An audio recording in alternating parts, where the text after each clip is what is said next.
What is up, everybody? Good afternoon. It's time for yet another Hard Rock Lunchbox. I want to thank everybody for joining me today. There's literally nothing to see here today. Nothing good ever happens in February, am I right? I have a huge birthmark. By huge, I mean that big. If you want to know what that big is, you'll have to watch the top 20 in about 2 weeks. I have a huge birthmark on my back, my upper left, right? One of them, in the shape of a snowflake. And the reason that is because I was born in February during a snowstorm, because there is always snow in February. Probably not actually true. My mom probably just dropped me, and that's why I have that. But I don't know for sure. I've always gone with that particular myth and legend. So I want to thank everybody for the birthday wishes and point out once again they are completely not necessary after the age of 25. I don't see any reason to actually have birthdays anymore. Although I would imagine your last birthday would be a big one. Unfortunately, we just don't usually know when that is. And I'm certainly hoping that this isn't mine. So, that being said, we can do without some of the regular birthday nonsense. Thank you again very much for celebrating my spin around the sun. I've just never really been much about birthdays. And I don't know if it's because... like it just was never a big deal, or if I had some sort of traumatic experiences, or I don't really know. I've just never really cared for them. I am not one of those people that makes any sort of big deal about my birthday. I've never done a birthday show. I've never done, and I'm not slamming people that do birthday shows, because I know, like, we use them for promotional purposes. Like, we've done birthday shows for, like, Kaz and stuff. We used to do one every year in Island Park. And Kaz doesn't really care about his birthday either, but it's a good way to get people out. I'm pretty anti-birthday, so I just don't really do that sort of thing. But, I mean, like, I know people that are like, yeah, it's my birthday, let's do this, let's go out, let's have a party. Some people have a birthday weekend. Some people have a birthday week. I've seen a couple people with a birthday month. And it's like, man, like, you gotta stop with that. You gotta stop with that stuff. It's really not that big of a deal. Like, it's just, congratulations for making it through another year. Granted, getting through 2020 seems like it was kind of a big deal. We should all definitely celebrate that. But other than that, I think a lot of the birthday stuff after a certain point gets silly. And I'm not trying to offend anybody. Like, if anybody just needs a reason to go out and have a good time and they're using their birthday for it, I think all I would suggest is just go out and have a good time. You know what I mean? Like, just go out and have a good time. Like, make a reason for it. Like, I know it's really big, and everyone's heard, like, the buzz phrases and stuff about, like, being in the moment and kind of living for today and stuff like that. And as frou-frou and new agey as that sounds, like, yeah, man, celebrate what's around you. It's kind of the thing that and this is not a plug, but it does happen to be true. The top 20 that came out this morning, is actually all about being grateful for what's around you at that moment in time. And that's kind of what that is. Like, take stock in what's around you and celebrate those kinds of moments. Like, that's important. And that you don't need a special day for. You don't need a special permission day. If, you just don't. But anyway, so I don't really know where my, it's not so much that I dislike, I just don't care. I don't really care so much about birthdays and stuff. I know, like, around here in my own family, like, we celebrate my birthday more as a function of the kids, because the kids want to kind of celebrate that, and I am never going to take that, away from them, like, ever. Like, they want to celebrate my 100th birthday because they just need another excuse to go have, a Carvel cake with double crunchies. Like, God bless them, man.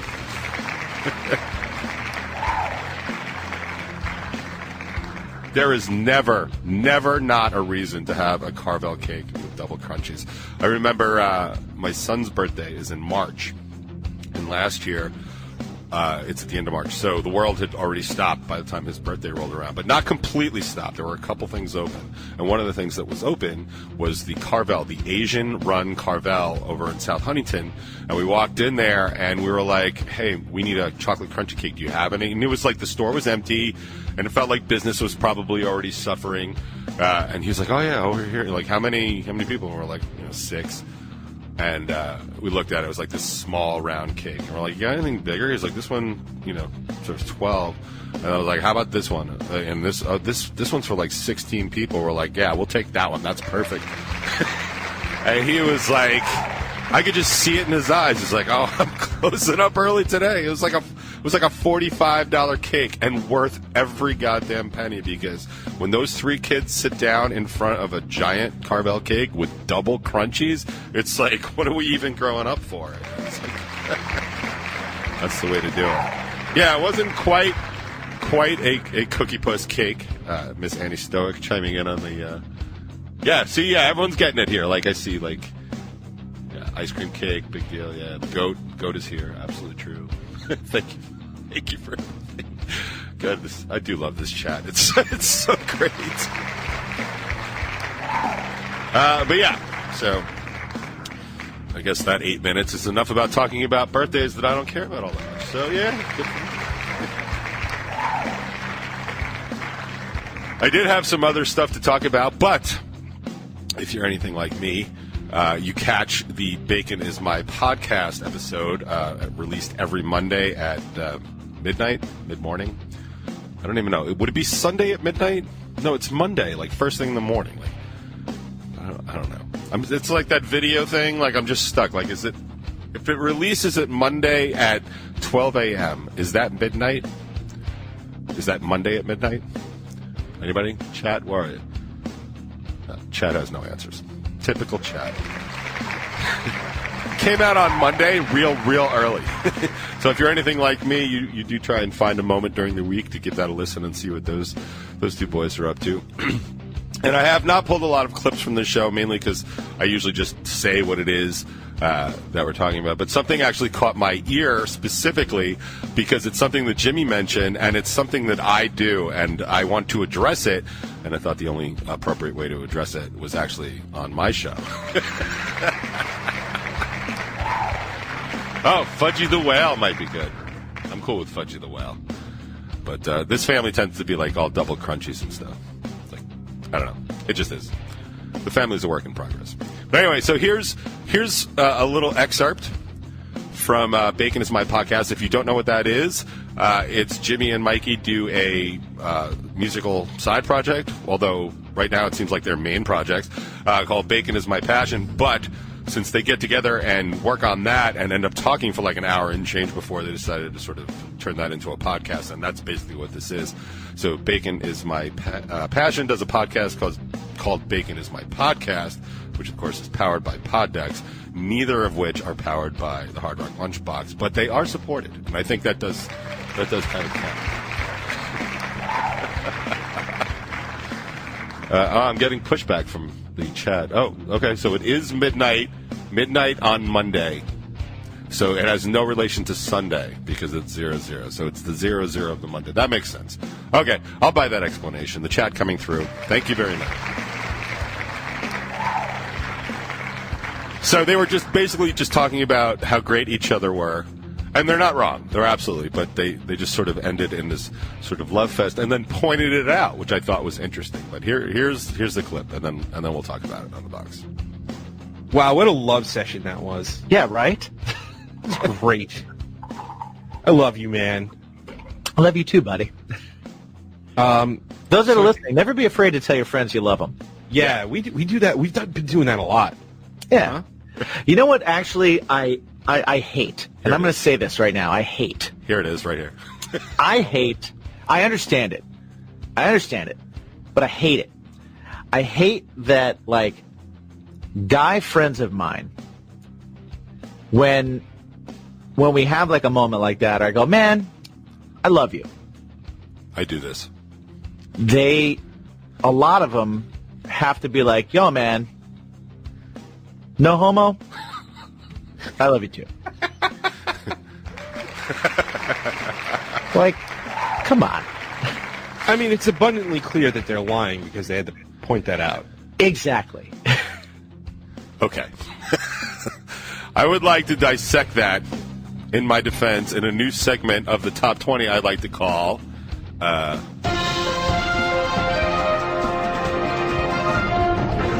in my defense on the Top 20. So in my defense, I think there's two reasons I do that. One is more important than the other. One is more straightforward and upfront than the other.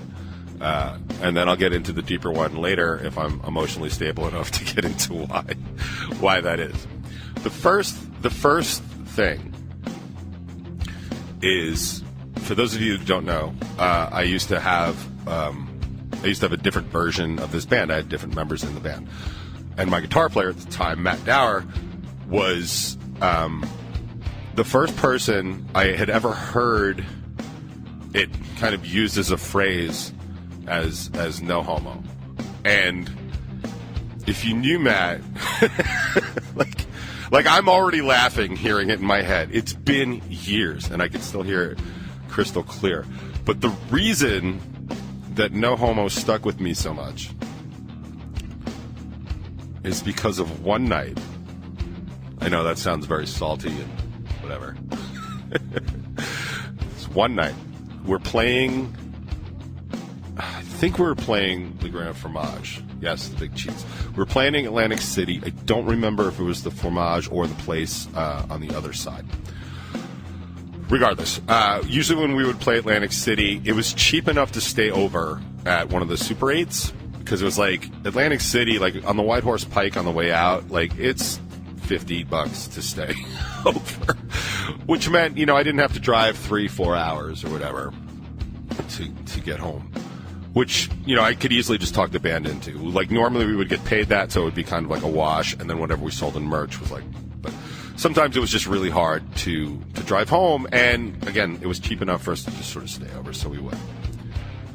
So we're staying at the Super 8, or maybe the Motel 6, I don't remember, like just shy of like dead hookers and junkies in the bathtub, like just a step up, like a half star above that on TripAdvisor. And basically the way it worked, when you have two beds, two band members sleep in one bed, two band members sleep in the other bed, and this is going to sound silly, but like as far as I'm concerned, I get to pick who gets to sleep in my bed, right? Like I'm the lead of the band, I book everything. That's one of the perks. It's a perk. Like right now, like Tony is my road bed mate, because Tony is the smallest. He also goes to bed earliest. Also, Noodle never shuts up, and Kaz snores worse than I do. So yeah. Listen, nobody's a pro like you, Annie. Okay, I understand. Beds are a luxury. Yeah, well, at least we don't shower together. All right. Sorry, the chat is getting uppity. I just cracked the whip.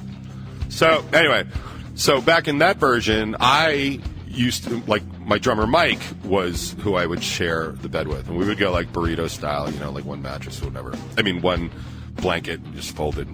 Anyway, but that meant Ray had to be in a bed with Matt. Now, it's not that Ray and Matt didn't get along; they did, but I definitely feel like Ray was a little threatened masculinity-wise by Matt.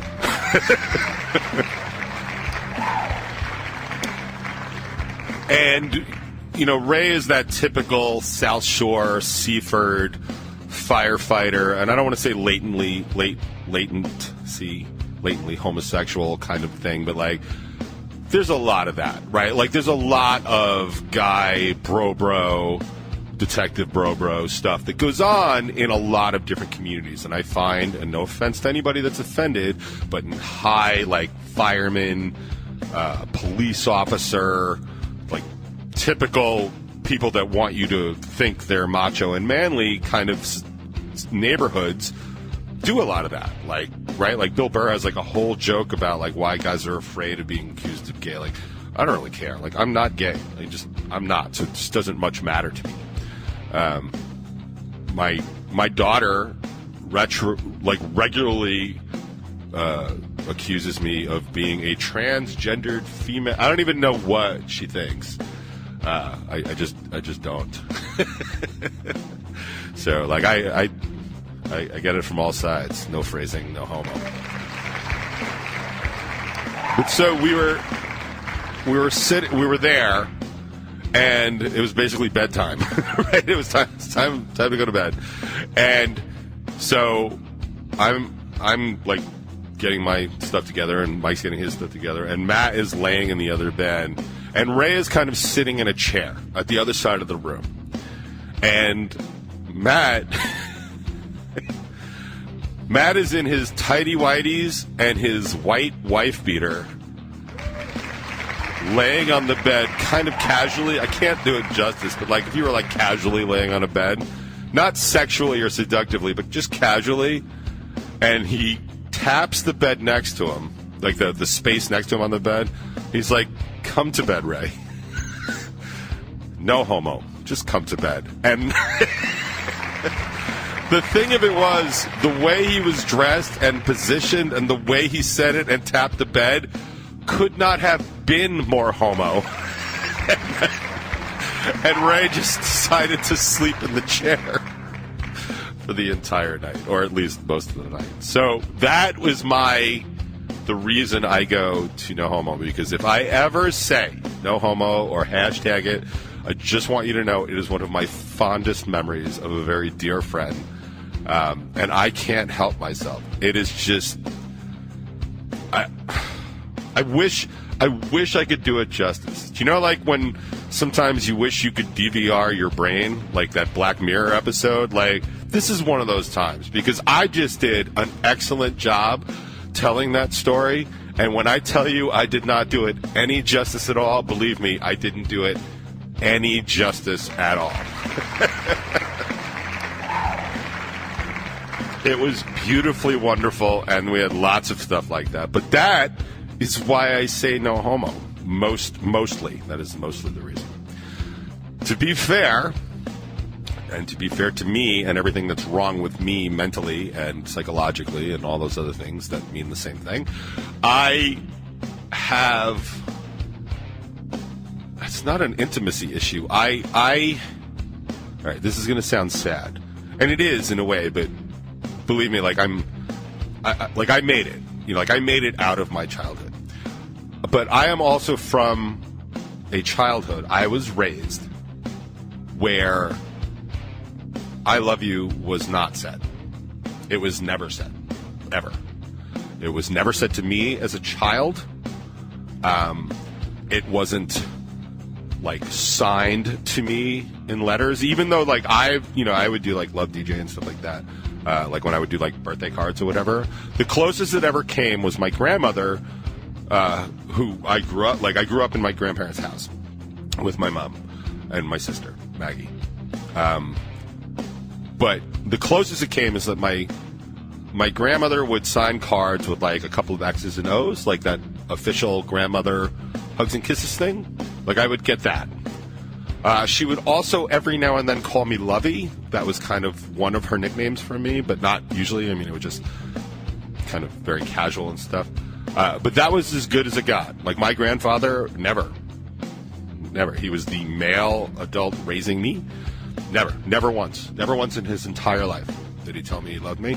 And I don't think I ever said it back. Well, there was nothing to say it back to. My mom did not. My father did not. My sister and I didn't do that. And it was just something that was not done. Neither of my parents had told me that they loved me until I was well into my 20s. And I got to tell you, I still remember when my mom did it. I was on the phone with her, and she did it, and I was so caught off guard, I almost didn't know what to say. I literally was like, fantastic. or something like that. And it wasn't until like close to my father's passing that he would say it to me, and it's weird. Like, I've made huge strides in my family, my immediate family, not my birth family, but my chosen family. Like, you know, we speak that language. It is not uncommon to hear it in my house, and that's good. That's a healthy thing.